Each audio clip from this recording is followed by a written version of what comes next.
கண்மணியான ஸல்லல்லாஹு அலைஹி வஸல்லம் மன்னவர்கள் அந்த பரிசுத்த கருவறையில் இருக்கும் பொழுது சய்யிதத்தா ஆமினா ரலியல்லாஹு தஆலா அன்ஹா அன்னவர்கள் சொல்லி காட்டுவார்கள், நான் 9 மாதங்களும் 9 நபிமார்களை கண்டேன் என்பதாக கூறுவார்கள்.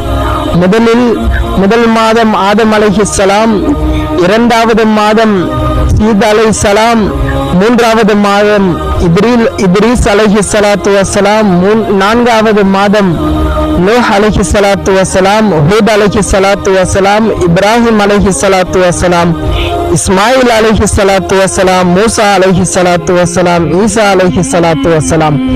இவர்கள் ஒவ்வொரு மாதங்களும் வந்து எனக்கு பிசாரத்து சுபசோபனம் நற்செய்தி சொன்னார்கள் என்பதாக சய்யிதத்தா ஆமினா ரலியல்லாஹு தஆலா அன்ஹா அன்னவர்கள் சொல்லி காட்டுகின்றார்கள்.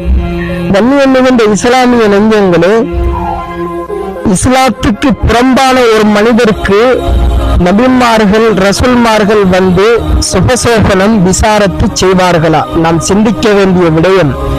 ஏன் இதை நான் கூறுகின்றேன் என்று சொன்னால், இன்று என் பெருமானார் ஸல்லல்லாஹு அலைஹி வஸல்லம் மன்னவர்களுடைய பரிசுத்த சுவனத்து பெற்றோர்களை இன்று எளிவாகவும் அவர்கள் இஸ்லாமியர்கள் அல்ல என்பதாக கூறுகின்றார்கள்.